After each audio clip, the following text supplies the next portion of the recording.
భయ్యా కొంచెం లోపల పెడతా వస్తా. యో రాగానే పని చెప్తున్నావు, ఎవడరా నువ్వా? గోపాలం బామర్దిని ఫ్రమ్ నెల్లూరు కొత్త కాలువ. చూసారా అవకాశం, నెల్లూరు నుంచి వచ్చి ఎలా వెళుతుందో. మరే పదరేదో పనుంది కొంచెం ఇదే. బస్తా. ఓకే బావకు తగ్గ బామ్మద్దురా, వెళ్ళి ఒక 20 దోశలు తిని పడుకో. ఏంటి నువ్వు కూడాను కొంచెం మెల్లగా. నానా నాన్న ఏమైంది నాన్న? ఏంటి మావయ్య వస్తూనే నాన్న అలా భయపెట్టేశా? నాకేం తెలుసు సర్పేష్ షాకులకు కూడా మెడవాల్చే స్టేజ్ లో ఉన్నాడని. అంకుల్ అంకుల్ చూడండి, నేను మీ ధైర్యాన్ని. ఆహా, నువ్వు ధైర్యం అయితే మేము భయపెట్టేవాళ్ళమా? ఆయన నువ్వు ఎందుకు వచ్చావు లోపలికి? నేనే రమ్మన్నా తాటికెళ్ళి బస్సు ఎత్తడానికి. గురుగారు, ఇక్కడ అజయ్ ఘోష్ అనే హార్ట్ పేషెంట్ నెల్లూరు నుంచి వచ్చిన వాళ్ళ బామర్ది పెట్టిన భయానికి కూలిపోయాడంట. మీకు గాని తెలిసేంటే. నేనేరా బుక్కా ఫకీర్. బొక్క రేయ్, నీ అంబులెన్స్ సౌండ్ ని బాగున్నోడిని భయపడి పడిపోతున్నాను, పడిపోయినోడిని భయపడి లెగుతున్నాను, నాకు అర్థం కావట్లేదురా. అలాగే అలాగే కోప్పడుకో, త్వరలో కలుద్దాం. బాయ్. అంకుల్ మీరిప్పుడు ఓకేనా? అదేంటోనయ్యా, నీ చెయ్యి పడగానే గాలిగుట్టిన ట్యూబ్లో ఫిట్ అయిపోతుంది గుండె.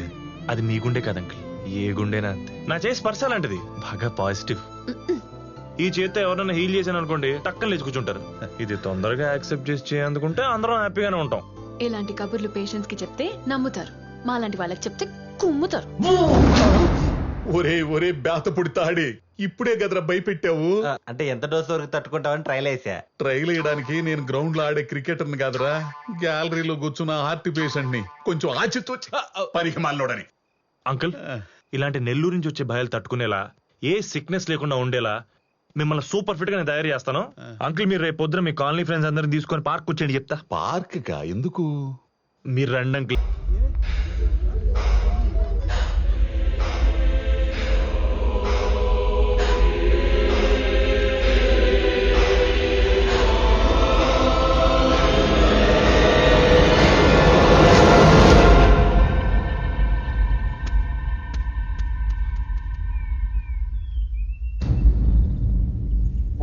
మా ఇద్దరివి సేమ్ జాతకాలని.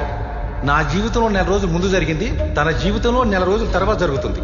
నాకు తెలిసి మా చావు కూడా నెల అటిటే. ముందు నేను పోతాను, నెల తర్వాత తను పోతాడు, గ్యారెంటీ. అంకుల్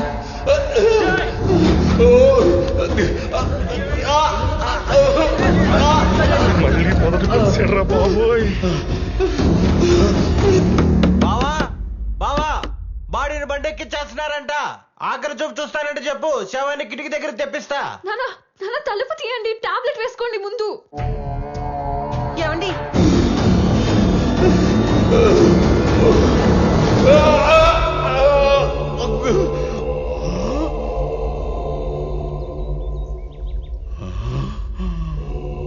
గోపాలం రా, ఆడుకుందాం. రావా? నెల తర్వాత వచ్చేస్తావులే నాతో ఆడటానికి, ఆత్మవై.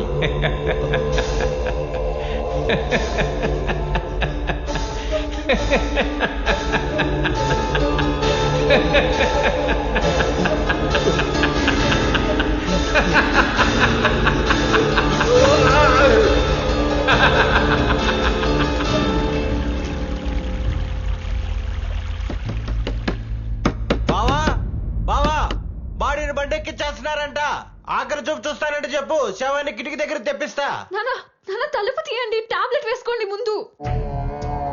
ఏమండి, మీరు అలా భయపడుతుంటే మాకు భయం వేస్తుందండి.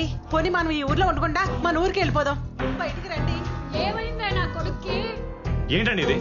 ఆయన అసలే భయపడుతుంటే మీ మాటలతో ఇంకా భయపడి చంపేస్తున్నారు. అరే ఇంట్లో ధైర్యం ఇవ్వాల్సిన ఫ్యామిలీనే పెరికోండి చేసి భయపెడుతుంటే ఆయన దాక్కోకుండా ఉంటాడా? వీడేమో వచ్చి శవం అంటాడు, ఒకళ్ళు వచ్చి టాబ్లెట్ ఇస్తారు, ఇంకొకళ్ళు అయితే ఊరులు పారిపోతా ఉంటారు. ఏంటండి ఇది? చూడండి, మీరు భయానికి భయపడి ఎంత దూరం పారిపోతే అది మీకు అంత దగ్గర అవుతుంది, ఆయన మీకు అంత దూరం అవుతారు. అంకుల్ మీకేం కాదు, ఏమన్నా అయితే నేను హాస్పిటల్ తీసుకెళ్తాను, మీరు బయటికి రండి.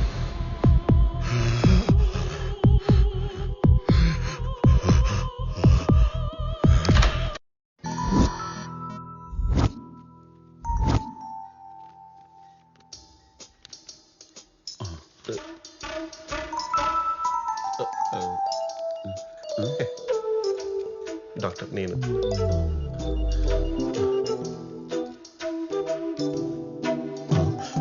కొట్టలేదేంటి? హలో, ఇది పెట్టుకోవాలి కదా.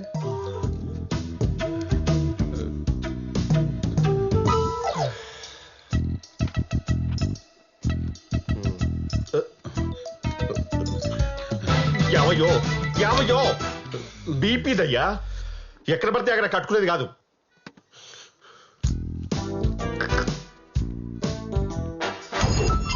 ఒరే సత్తుగా, మీ అక్కని కట్నం లేకుండా చేసుకున్నా కదరా, బాగానే చూసుకుంటున్నా కదా, నా కారు కూడా వాడుకుంటున్నావు కదా, మరి ఎందుకురా నీకు నేనేంట అంత కక్ష?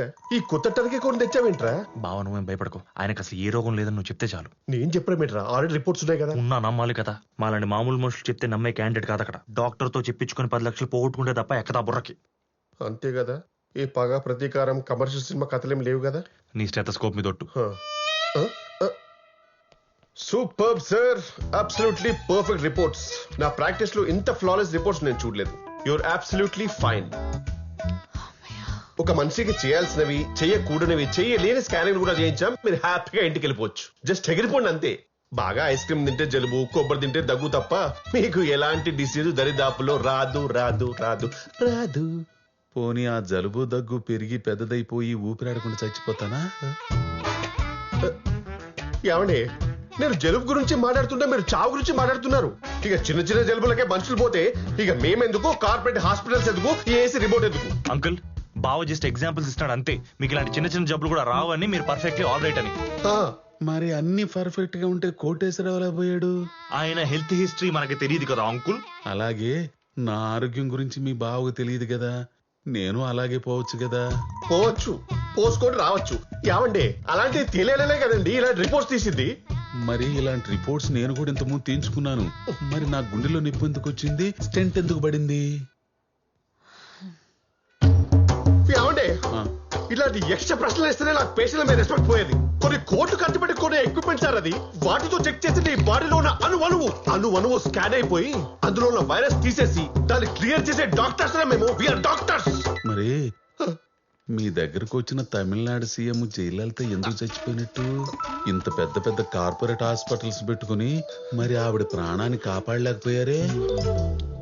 అరే, మీరిద్దరు డిస్కస్ చేస్తూ ఉండండి.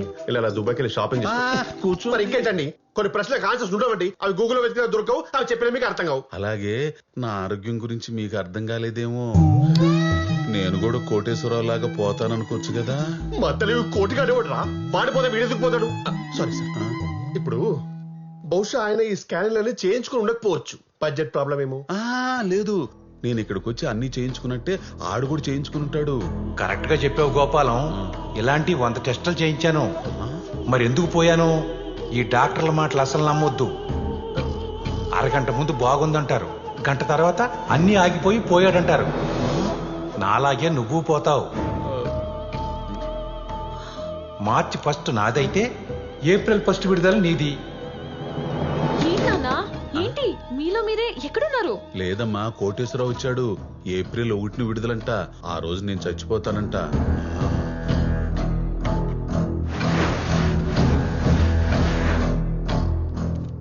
ముందు నుంచి నేను చెప్తున్నట్టు జరుగుతుంది చూసారా? కోటిగాని ఇన్సూరెన్స్ కట్టరా, పాలసీ తీసుకోరా అని 100 సార్లు అడిగాను. ఇప్పుడు ఏమైంది? బంగారం లాంటి ఆడు సాగు ₹1 లేకుండా వేస్ట్ అయిపోయింది. సార్, మీరు మాత్రం ఆడు చేసిన తప్పు చేయకండి సార్. నేను చేయనివ్వను. మీకోసం ఇన్సూరెన్స్ పేపర్లు తీసుకొచ్చాను, అర్జెంట్గా కట్టండి. లేదు కట్టనంటారా? ఏమో, తెల్లారితే సావొత్తే రావచ్చు కాదండి, వచ్చేసింది. ఏం చేస్తారు? ఆ కోటిగాడి ఫ్యామిలీకి మీ ఫ్యామిలీ కూడా రోడ్డు పడుతుంది. మరి అప్పుడేం చేస్తారు? అంటే ఏంటని మీ ఉద్దేశం? నేను ఖచ్చితంగా కోటి చెప్పినట్టే చచ్చిపోతానా?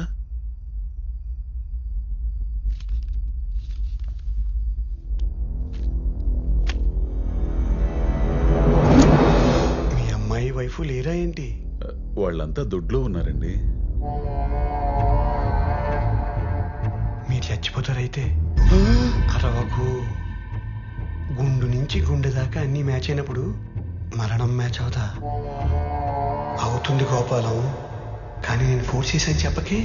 మీ మనస్సాక్షిని అడిగి అది ఊ అనమంటే ఊ అనండి. ఊ అనండి, ఊ అను.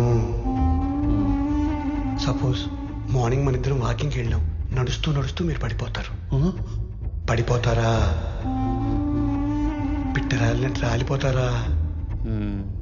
ఊ కాదు, నా సాటిస్ఫాక్షన్ కోసం రాలిపోతాను అనండి. రాలిపోతాను. రాలిపోతాను అనండి. రాలిపోతాను. ఎక్సలెంట్. రేపు మార్నింగ్ 10 lakhs రెడీ చేసుకోండి. ఇంట్లో వాళ్ళు చెప్పొద్దే, ఇది మన ఇద్దరి మధ్యలో ఉండాలి. ఆ తర్వాత రాలిపోతుంది కానీ.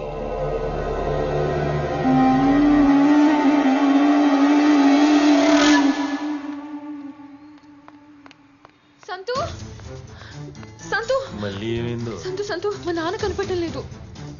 ఏంటి కనబట్టలేదా? అవును, ఎక్కడికి వెళ్ళారో తెలియట్లేదు. ఓక నింపిన లారీ లాంటి మనిషి ఎక్కడికి వెళ్ళిపోతాడు? అది నువ్వే చెప్పాలి మరి.